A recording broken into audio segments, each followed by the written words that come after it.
বন্ধুরা, আজকে রাখি পূর্ণিমা উপলক্ষে মাসির বাড়িতে ছিল সত্যনারায়ণের পুজো, তাই ভাবলাম এই উপলক্ষে একটা ব্লগ বানানো যাক।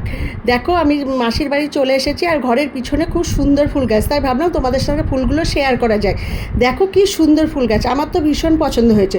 চলো দেখি তাহলে পুজোতে কি কি সাজানো হয়েছে।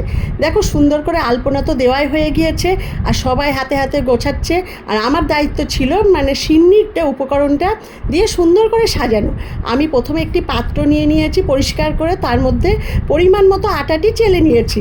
এবার এক এক করে সেই যে যত পরিমাণে আটা দেওয়া হয়েছে সেই পরিমাণে মানে পুজোর উপলক্ষে সেই পরিমাণে কল আটা দিতে হবে। আমি এই জন্যে কলাটা আস্তে আস্তে ছাড়াতে বসে গিয়েছি। দেখো বেশ অনেকগুলোই কলা আমাকে ছাড়াতে হচ্ছে। এরপর আস্তে আস্তে আমি সব উপকরণগুলো দেওয়া শুরু করব। কলাগুলো ছাড়ানো হয়ে গেলে আমি এইবার গুড়ের ব্যবস্থা করব। মানে তোমরা চাইলে কিন্তু গুড় না দিয়ে তোমরা এখানে চিনি কিংবা মিশ্রিও অ্যাড করতে পারো। অনেকে আছে মিশ্রি কিংবা চিনি দিয়েও এই সত্যনারায়ণের পুজো সিন্নিটা দেয়। আমরা এখানে গুড় দিয়ে গুড়টাই মেনলি ব্যবহার করেছি। দেখো আমি এক এক করে কোটো থেকে পরিমাণ মতো গুড়টি দিয়ে দিচ্ছি। আর এবার এক এক করে আরও যা পরিমাণ আছে তাই দেব। গুড়ের পরে আমি এদের দুধটা দিতে হবে, ওই জন্য পরিমাণ মতো দুধ ওরা আগে থেকেই মেপে রেখেছিল। সেই দুধটা দেখো আমি এবার দুধটা ঢেলে দেবো।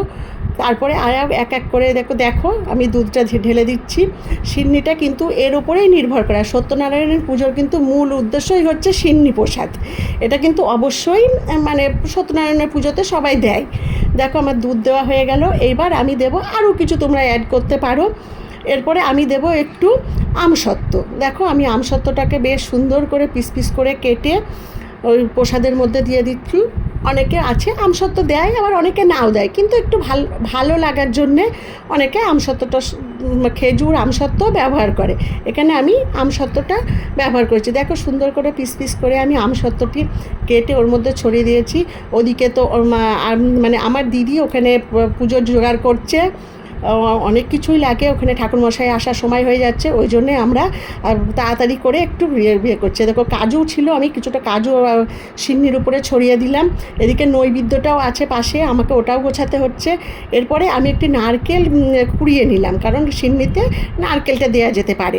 অনেকে পছন্দ করে অনেকে করে না, কিন্তু আমরা দিয়েছি। দেখো আস্তে আস্তে আমাদের পুজোর উপকরণ কিন্তু সবই জোগাড় হয়ে গিয়েছে, সাজানোও হয়ে গিয়েছে, পুরোহিত আসা অপেক্ষায় বসে আছে।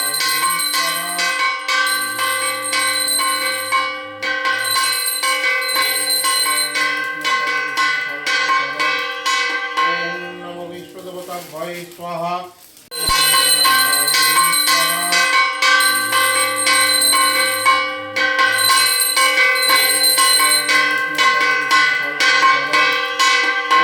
नमो विश्वदेवता भय स्वाहा। পুজোর শেষে আমরা প্রসাদ খেয়ে এবার সোজা চলে এসেছি দুপুরের মেনুতে। চলো দেখা যাক দুপুরের মেনুতে কী কী আছে। সাদা ভাত, একটি শুক্তো, সোয়াবিনের তরকারি আর পনির। এবার আমরা সবাই এক এক করে খাওয়া সেরে নিলাম। ওদিকে তো রাতের পুজোর জন্যে খিচুড়ি ভোগ তৈরি হচ্ছে। দেখো খিচুড়ি ভোগটা তৈরি হচ্ছে, আর সাথে ছিল খিচুড়ি ভোগ আর একটা ল্যাবড়ার তরকারি।